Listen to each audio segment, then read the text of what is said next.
السلام علیکم اسٹوڈنٹس، میں آپ کی اردو کی ٹیچر اور کلاس 7 کا لیسن آج ہم پڑھیں گے۔ لیسن کا نام ہے دادی زمانی۔ جیسا کہ اس کی ہم نے ریڈنگ کر لی تھی، مجھے امید ہے کہ آپ لوگوں نے اس کی پڑھائی کی ہوگی اور مشکل الفاظ کے معنی یاد بھی کیے ہوں گے اور کاپی پر بھی لکھے ہوں گے۔ آئیے آج ہم اس کی سرگرمیاں دیکھتے ہیں اور اس کو دیکھتے ہیں کہ سوال جواب ہم نے کس طرح کرنے ہیں۔ سوالات کے جوابات تحریر کیجیے۔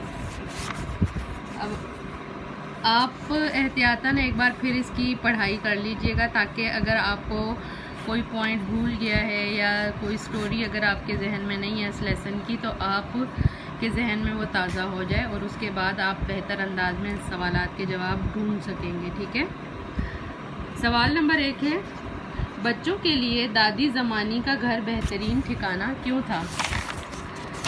اب یہ تو آپ کو زبانی بھی ویسے آنا چاہیے کہ کیوں تھا، آپ نے لیسن پڑھا اور جیسے میرے ذہن میں ہے کہ کیونکہ ان کا صحن بہت بڑا تھا اور دادی زمانی اکیلی رہتی تھی اور اس وجہ سے وہ چاہتی تھی کہ بچے ان کے گھر میں آتے رہیں تو چہل پہل ہوتی تھی اور ان کا دل لگتا تھا۔ لیکن میں آپ کو دکھا دیتی ہوں، جیسے یہ دیکھیں یہاں پہ لکھا ہے کہ ان کا گھر وسیع رقبے پر بنا ہوا تھا جس کے بیچوں بیچ کمرہ اور آگے ایک چھوٹا سا دالان تھا۔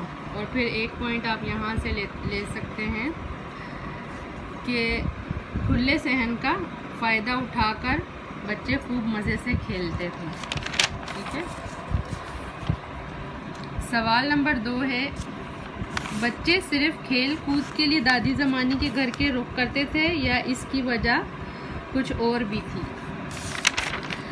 اب جیسا کہ اس میں رائٹر میں نے بتایا ہے کہ وہ صرف کھیل کود کے لیے نہیں جاتے تھے اور یہ دیکھیں آپ کو نظر آ رہا ہوگا جیسے بچوں کو مزے مزے کی کہانیاں بھی سناتی تھی وہ اور ساتھ ہی وہ ان کا خیال بھی رکھتے تھے، جب وہ بیمار ہو جاتی تھی تو پوچھنے بھی جاتے تھے، ٹھیک ہے؟ سوال نمبر 3 ہے، دادی کا شخصی سراپا، عمر، حلیہ، لباس وغیرہ تحریر کیجیے۔ اب یہ اس کے لیے آپ صفحہ نمبر 51 کھولیں گے، اس کے اوپر آپ دیکھیں یہ ان کا دادی زمانی کا سارا شخصی خاکہ لکھا ہوا ہے کہ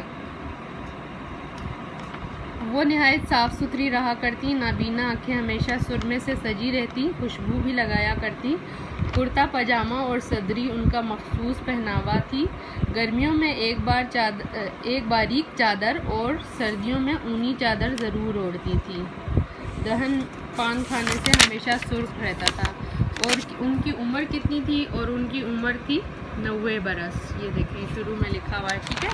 آپ اس کو شارٹ کر کے بھی لکھ سکتے ہیں اور انہی الفاظ میں بھی لکھ سکتے ہیں، ٹھیک ہے؟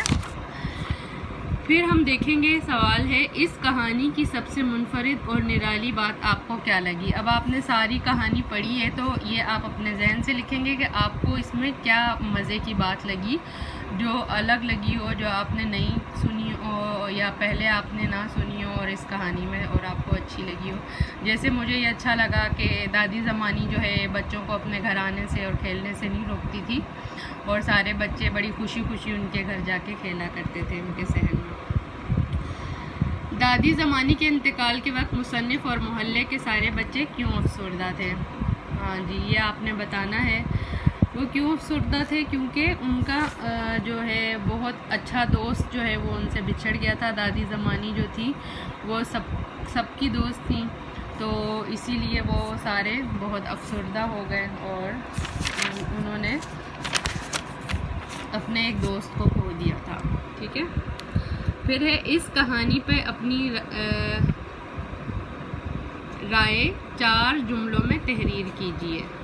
اب آپ نے اس پہ اپنی رائے لکھنی ہے، جو آپ کے ذہن میں آتا ہے کہ اس کہانی کے بارے میں آپ کی کیا رائے ہے، آپ نے ان کو 4 جملوں میں لکھنا ہے، ٹھیک ہے؟ مصنف کے بچپن اور آپ کے بچپن میں کیا فرق نمایاں ہے، وضاحت سے لکھیے۔ اس میں دیکھیں آپ کو مصنف نے بتایا ہے کہ اس کا بچپن کیسا تھا، ان کے محلے میں دادی زمانی رہتی تھی اور بچے کس طرح رہتے تھے، تو اسی طرح آپ نے اپنے بچپن کو اس سے کمپیئر کرنا ہے اور اس میں بتانا ہے کہ ان دونوں میں فرق کیا ہے۔ جیسے کہ آج کل مجھے جو فرق لگتا ہے کہ جیسے آج کل بچوں کو ہم کسی کے گھر جانے نہیں دے سکتے، اور نہ کوئی اور پسند کرتا ہے کہ محلے کے بچے ان کے گھروں میں جائیں. زیادہ تر بچے اپنے گھروں میں رہتے ہیں، اور اس طرح کی کوئی دادی زمانی محلوں میں آج کل نہیں پائی جاتی. ٹھیک ہے، تو آپ نے جو فرق آپ کو لگتا ہے وہ آپ نے لکھنا ہے. ٹھیک ہے. اچھا، یہ سوالات جو ہیں ان کے جوابات جو شارٹ آنسرز ہیں 1 لائن یا 1.5 لائن میں ہیں وہ آپ کتاب کے اوپر ہی لکھیں گے، اور اگر کسی سوال کا جواب زیادہ لمبا ہے، 2 سے زیادہ لائن کا ہے، تو وہ آپ اپنی کاپی میں لکھیں گے. جیسے میرے خیال سے دادی کا شخصی سراپا، یہ تھوڑا لمبا جواب ہے، اور یہ جو ہے سوال اس کہانی پر اپنی رائے 4 جملوں میں لکھے، یہ آپ اپنی کاپی پہ کر لیں. ٹھیک ہے. لیکن پراپر آپ نے سبق نمبر لکھنا ہے، تاریخ لکھنی ہے، مارجن لائن ڈرا کرنی ہے، اور اس کے بعد یہ سوالات کرنے ہیں. ٹھیک ہے. اس کے بعد یہ بھی آپ کا کاپی ورک ہے. سرگرمی نمبر 2 ہے ان الفاظ و محاورات کو اپنے جملوں میں استعمال کیجیے. جیسے چہل پہل ہونا، عاجز آ جانا، ٹٹول ٹٹول کر، بھلا چنگا، بستر سے جا لگنا، سادہ لو اور معصوم. ان کے اپنے جملے بنانے ہیں. چہل پہل ہونا یعنی گہما گہمی ہونا اور ہنگامہ سا ہونا ہلکا سا. ٹھیک ہے. جیسے آنا جانا لگا رہنا، اس کو کہتے ہیں چہل پہل. عاجز آ جانا یعنی تنگ آ جانا. ٹٹول ٹٹول کر یعنی ہاتھوں سے کوئی چیز ڈھونڈ ڈھونڈ کر دیکھنا. بھلا چنگا یعنی بالکل ٹھیک. بستر سے جا لگنا یعنی بہت بیمار ہو جانا. سادہ لو اور معصوم، اس کا مطلب ہے کہ سادہ لو اور معصوم. ٹھیک ہے. آپ نے ان کے جملے بنانے ہیں. جیسے چہل پہل، جب دادی زمانی کی بیماری کا سنا تو ان کے گھر میں چہل پہل شروع ہو گئی. ٹھیک ہے. پھر ہے عاجز آ جانا. اس سے آپ کیا لکھ سکتے ہیں کہ میں گھر بیٹھ کر عاجز آ گئی ہوں اور میں باہر جانا چاہتی ہوں. ٹھیک ہے. اس طرح کا جملہ بھی بنا سکتے ہیں. ٹٹول ٹٹول کر، دادی زمانی ٹٹول ٹٹول کر کپڑے دیکھا کرتی تھی بچوں کے. ٹھیک ہے. آپ نے ان کو اپنے الفاظ میں پراپر ایک جملہ لکھنا ہے. ٹھیک ہے. اور اس کے بعد ہے قواعد. عربی قواعد سے جمع بنانا. عربی میں واحد سے جمع بنانے کے بہت سے اوزان مقرر ہیں. ان الفاظ کی جمع پر غور کیجیے. اب یہ آپ کو الفاظ دیے ہوئے ہیں، واحد اور یہ جمع. ابد، آباد، ازل، ازال، علم، علام، بدن، ابدان، جسم، اجسام. یہ عربی قواعد کے لحاظ سے جمع الفاظ کے کچھ آپ کو مثالیں دی گئی ہیں. اب آپ ان اوزان پر جمع بنائیے. اب جیسے عربی کا اس سے جو آپ کو پچھلے دکھائے ہیں الفاظ، اسی اوزان کو اپنے نظر میں رکھ کے ان کے جمع بنانے ہیں. جیسے ثمر کا ہوگا اسمار، آفت، آفات. جیسے عربی کے پوائنٹ آف ویو سے اس طرح بنے گی جمع، لیکن جیسے آفتیں بھی ہوتی ہیں، لیکن ہم نے کتاب میں جو ہمیں سرگرمی دی ہوئی ہے ہم نے اس کے مطابق آفات اس کی جمع بنانی ہے. دور، ادوار، دین، ادیان، خبر، اخبار، ذہن، اذہان، رکن، ارکان، روح، ارواح، ادب، آداب، طور، اطوار، شکل، اشکال، فکر، افکار، قسط، اقساط. ٹھیک ہے. اب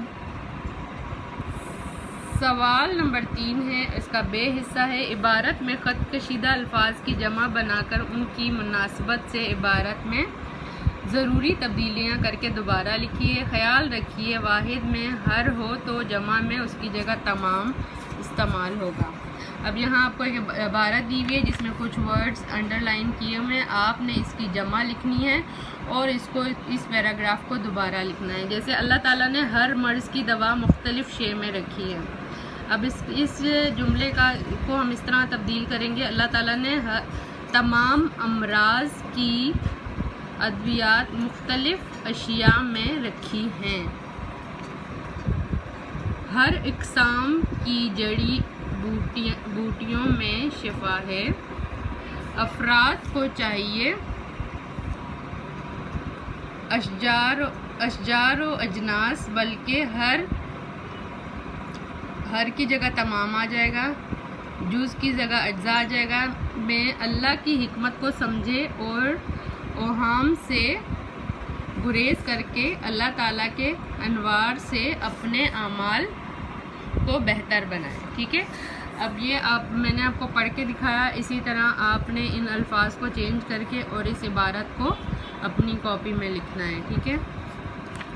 پھر ہے انشاء پر درازی. آپ نے دیکھنا ہے کہ اس میں کیا دیا ہوا ہے آپ کو ایکٹیویٹی ورک. اپنے کسی بزرگ کے بارے میں مضمون لکھیے، یعنی دادا جان، نانا جان، یا میری دادی جان یا نانی جان. ٹھیک ہے. آپ نے ان چاروں میں سے جس پر بھی آپ کا دل چاہے آپ ایک مضمون لکھیں گے. ٹھیک ہے. یہ جیسے دادی زمانی کے بارے میں یہ کہانی تھی، لیکن آپ نے ان کا مضمون لکھنا ہے. جیسے ان کے بارے میں شخصی خاکہ آپ کو بتایا تھا کہ ایک دفعہ آپ نے پچھلے کسی لیسن میں یا کہیں پہ ایکٹیویٹی تھی جس میں میں نے آپ کو بتایا تھا کہ شخصی خاکہ کیسے لکھتے ہیں. تو آپ نے یہ اپنے کسی بزرگ کا بارے میں لکھنا ہے. اور اسی طرح یہ ہے یا کوئی اور بزرگ جن کے قریب آپ نے وقت گزارا ہو یا گزار رہے ہوں، ان کی عادات، خصوصیات، ان سے سیکھی ہوئی باتوں کو دلچسپ اور مربوط انداز میں تحریر کیجیے. ٹھیک ہے. یہ آپ نے ان کے بارے میں لکھنا ہے. ایک پیج کا ہو، زیادہ نہ ہو، ایک پیراگراف آپ لکھ سکتے ہیں. ٹھیک ہے. اور پھر ہے کہانی کے اہم نکات زبانی سنائیے. یہ آپ اپنی مدر کو سنا سکتے ہیں، اپنے فادر کو، یا اپنے کسی بہن بھائی کو کہ اس کہانی کے اہم نکات جو ہیں وہ کون سے ہیں. ٹھیک ہے. تو یہ کام آپ نے پراپر کاپی پہ کرنا ہے. مارجن لائن لگانی ہے، سبق کا نام لکھنا ہے، تاریخ، دن لکھنا ہے، اور آپ نے اس کام کو اپنی کاپی پہ کر کے یاد بھی کرنا ہے زبانی. ٹھیک ہے. تھینک یو سو مچ. اللہ حافظ.